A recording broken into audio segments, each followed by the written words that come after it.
नमस्कार, मी दादासाहेब चोरमले आणि तुम्ही पाहत आहात आस्था टाइम्स यूट्यूब चॅनेल. खरं तर आज आपण पुन्हा एकदा जिल्हा बँकेच्या निवडणुकीच्या संदर्भामधला एक व्हिडिओ घेऊन येत आहोत. सातारा जिल्हा बँक निवडणूक आणि त्या बँकेसाठी झालेले तब्बल 2011 ठराव आणि नव्या नियमांचा ट्विस्ट आणि दिग्गजांची प्रतिष्ठा पणाला, हा आपल्या व्हिडिओचा विषय राहणार आहे. तर खरं तर मी तुम्हाला सांगितलं की जिल्ह्याची मुख्य अर्थवाहिनी असणारी आपली सातारा जिल्हा मध्यवर्ती बँक ही समजली जाते आणि याची निवडणूक आता तुम्हाला माहिती आहे चांगली रंगात आलेली आहे. या निवडणुकीसाठी तब्बल मी सांगितलं 2011 ठराव झाले. ही माहितीसुद्धा आपल्यासमोर आली. त्यामुळे उमेदवारीसाठी मोठी चुरस निर्माण झाली असून जिल्ह्यातील विविध राजकीय गटांनी आपापली ताकद पणाला लावायला सुरुवात केलेली आहे. मात्र या निवडणुकीमध्ये एक मोठा ट्विस्ट निर्माण झालेला आहे आणि नव्या बँकिंग नियमामुळे सलग 10 वर्षे किंवा त्यापेक्षा जास्त काही काळ संचालक म्हणून राहिलेल्या नेत्यांच्या उमेदवारीचा प्रश्नचिन्ह निर्माण झाल्याची चर्चा आहे. मग नेमकं प्रकरण नेमकं काय आहे आणि कोणते दिग्गज नेते अडचणीत येऊ शकतात या संदर्भात आपण डिटेलमध्ये आज आपण बघणार आहोत. स्वतः निवडणूक लढवता जर त्यांना आली नाही तर हे नेते आपल्या समर्थकांच्या माध्यमामधून जिल्हा बँकेवरती प्रभाव कायम ठेवणार का, आणि सर्वात महत्त्वाचा म्हणजे या निवडणुकीत कोणाची रणनीती ठरणार निर्णायक. पाहूया आजचा हा विशेष राजकीय आढावा. सातारा जिल्हा मध्यवर्ती सहकारी बँकेच्या निवडणुकीची प्रक्रिया आता वेगाने पुढे सरकत आहे. निवडणुकीसाठी तब्बल 2011 ठराव झाल्याचं मी तुम्हाला सांगितलं. या बँकेच्या राजकारणात मोठी खळबळ उडाली आहे. सहकार क्षेत्रातील या महत्त्वाच्या निवडणुकीमध्ये अनेक इच्छुकांनी आपली दावेदारी देखील दाखल केलेली आहे. त्यामुळे कोणाला उमेदवारी मिळणार, कोणाला डावललं जाणार आणि कोणता गट कोणाच्या मागे उभा राहणार आणि कोणता नेता कोणत्या गटाला ताकद देणार याकडे आता संपूर्ण जिल्ह्याचं लक्ष लागून राहिलेलं आहे. कारण या निवडणूक केवळ जिल्हा बँकेची निवडणूक राहिलेली नाही तर साताराच्या आगामी राजकीय समीकरणाची दिशा ठरवणारी ही निवडणूक ठरण्याची शक्यता आहे. नव्या नियमांचा मोठा ट्विस्ट आहे. आता या संपूर्ण निवडणुकीतील सर्वात महत्त्वाचा मुद्दा म्हणजे नव्या बँकिंग नियमांचा सलग 10 वर्षे किंवा त्यापेक्षा अधिक काळ संचालक पदावरती राहिलेल्या संचालकांना किंवा त्या व्यक्तीला या निवडणुकीमध्ये ती व्यक्ती पात्र राहणार नाही अशी चर्चा सुरू आहे. परंतु याच्यावरती सुद्धा काही लोक हायकोर्टामध्ये गेलेले. पुढे निर्णय काय होतो ते आपल्याला पाहणं या ठिकाणी अजून आवश्यकता ठरणार. आणि याच मुद्द्यामुळे जिल्हा बँकेवरती दीर्घकाळ ज्या लोकांनी प्रभाव दाखवला अशा दिग्गज नेत्यांच्या पुढेच नेमका हा मोठा प्रश्न निर्माण झाल्याचं आपल्याला पाहायला मिळतंय.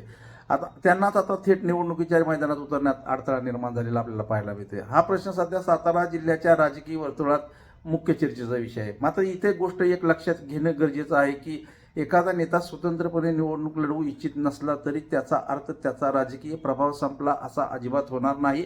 आणि उलट स्वतः मैदानात न उतरता आपल्या समर्थक उमेदवारांना पुढे करून सत्ता प्रभाव कायम ठेवण्यासाठी ती रणनीती आखण्याची शक्यता आहे.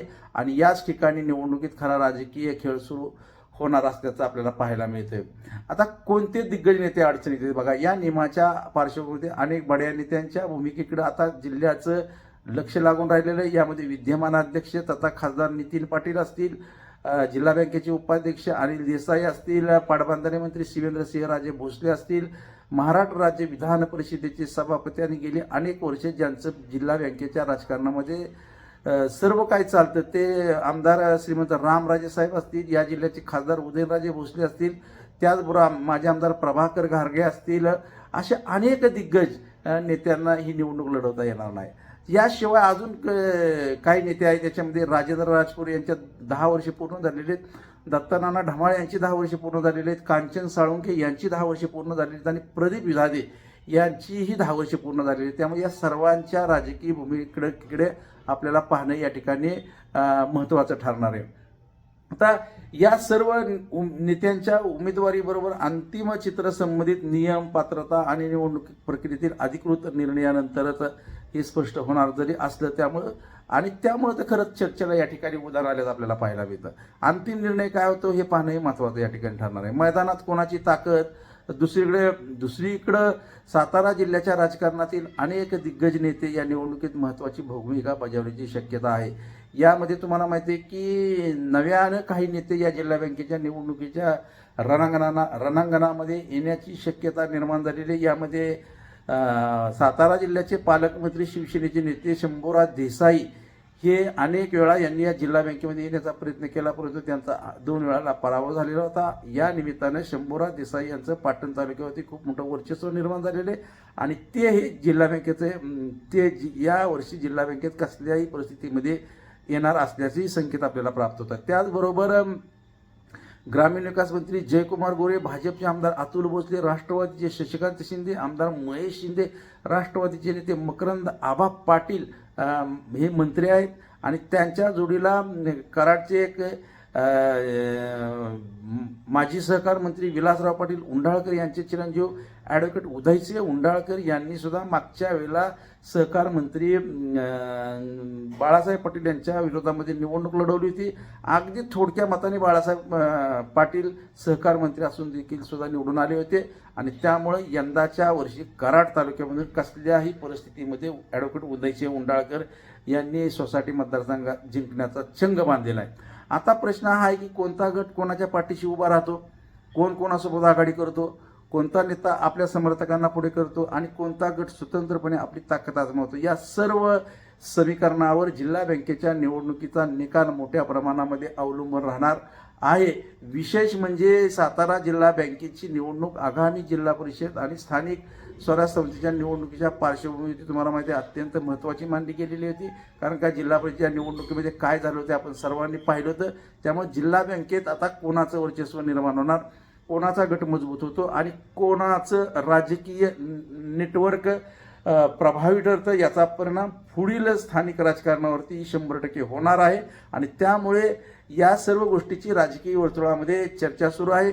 भाजपची जिल्हा बँकेवरती पकड मजबूत करण्याची रणनीती देखील काही नेते आखत आहेत. यामध्ये प्रामुख्याने जयकुमार गोरे असतील, माजी खासदार रणजितसिंह नाईक निंबाळकर असतील, हे सुद्धा भाजपाची जिल्हा बँक ही भाजपाच्या ताब्यात गेली पाहिजे यासाठी प्रयत्न करताना दिसत आहेत. मात्र दुसरीकडं राष्ट्रवादी काँग्रेस आणि काँग्रेसची जिल्ह्यातील राजकीय ताकद पूर्णपणे संपलेली नाही. त्यामुळे ही लढत एकतर्फी होईल असं सध्या निश्चितपणे आपल्याला म्हणता येणार नाही. महायुतीचं संघर्ष की नवं समीकरण उदयाला आणणार हे पाहणं या ठिकाणी महत्त्वाचं ठरणार आहे. आता सर्वात मोठा प्रश्न आहे शिवसेना आणि राष्ट्रवादीचे काही गट एकत्र येण्याची शक्यता आहे आणि हे दोन्ही गट एकत्र येऊन भाजपला रोखण्याचा प्रयत्न करणार काय की महायुतीतील सर्व नेते एकत्र बसून जिल्हा बँकेसाठी नवं राजकीय समीकरण तयार करणार आणि जर दिग्गज नेते स्वतः निवडणुकीत उतरू शकले नाही तर आपल्या समर्थक उमेदवारांच्या माध्यमामधून ते किती प्रभाव टाकू शकणार याचं उत्तर निवडणुकीची प्रक्रिया पुढे गेल्यानंतर अधिक स्पष्ट होईल. 2011 जे ठराव झालेले त्या ठरावाचा नेमका अर्थ काय होतो तर या निवडणुकीसाठी दाखल झालेल्या 2011 ठरावामुळे उमेदवारीसाठी मोठी चुरस निर्माण झाली असल्याचं आपल्याला पाहायला मिळतं. इतक्या मोठ्या संख्येनं ठराव दाखल झाल्याने प्रत्येक गटासमोर उमेदवार निवडण्याचं मोठं आव्हान असणार आहे आणि कारण उमेदवार फक्त राजकीयदृष्ट्या मजबूत असून चालणार नाही, त्यामागं संस्थात्मक ताकद असली पाहिजे. मतदारांशी त्याचं असलेलं नेटवर्क महत्त्वाचं आहे, स्थानिक पातळीवरती त्याचा प्रभाव महत्त्वाचा राहणार आहे. गटाचं व्यवस्थापन आणि मतदानाचं गणित त्याच्याकडे किती आहे ते आपल्याला पाहावं लागणार आहे आणि या सगळ्यांचा मेळ साधणारा गटच या निवडणुकीमध्ये आघाडी घेऊ शकतो आणि खरी लढाई ही कुठे होणार म्हणून सातारा जिल्हा बँकेची लढाई आता फक्त उमेदवारांच्या मध्ये राहिलेली नाही. ही लढाई आहे गट विरुद्ध गट, रणनीती विरुद्ध राजनीती आणि राजकीय प्रभाव विरुद्ध संस्थात्मक ताकद आणि कदाचित दिग्गज नेत्यांच्या थेट उमेदवारीपेक्षा त्यांच्या समर्थकांची निवड हीच निवडणुकीतील सर्वात मोठी चाल ठरू शकते. आणि या ठिकाणी आपल्याला पाहता येईल की नव्या नियमांचा जो ट्विस्ट आहे तो दिग्गजांच्या उमेदवारांचा निर्माण झालेला प्रश्न आहे. भाजपची वाढती रणनीती, राष्ट्रवादी काँग्रेसची वाढती ताकद आणि महायुतीतील संभाव्य राजकीय समीकरण या सगळ्यांमुळे सातारा जिल्हा मध्यवर्ती बँकेची निवडणूक यंदा चांगलीच रंगणार हे स्पष्ट झालं आहे. आता पाहायचं नेमकं इतकंच आहे की कोणाचा गट वरचढ ठरणार आहे, कोणाला नवीन नियमाचा फटका बसणार आहे आणि कोण कोणत्या समर्थकांच्या माध्यमातून जिल्हा बँकेवरती प्रभाव कायम ठेवणार आणि सर्वात महत्त्वाचं म्हणजे सातारा जिल्हा बँकेवरती अखेर कोणाची सत्ता येणार, या सगळ्या प्रश्नांची उत्तरं निवडणूक प्रक्रिया पुढे गेल्यानंतर स्पष्ट होतील. तोपर्यंत जिल्हा बँकेच्या निवडणुकीतील प्रत्येक घडामोडीवरती आमची नजर असणार आहे. अशाच महत्त्वाच्या राजकीय बातम्या आणि साताऱ्यातील ताज्या राजकीय घडामोडी पाहण्यासाठी आस्था टाइम्स पाहत राहा. जर तुम्हाला हा व्हिडिओ आवडला तर लाईक करा, शेअर करा आणि सबस्क्राईब करायला मात्र विसरू नका. या निमित्ताने तुर्तास याच ठिकाणी मी थांबतो. धन्यवाद, नमस्कार.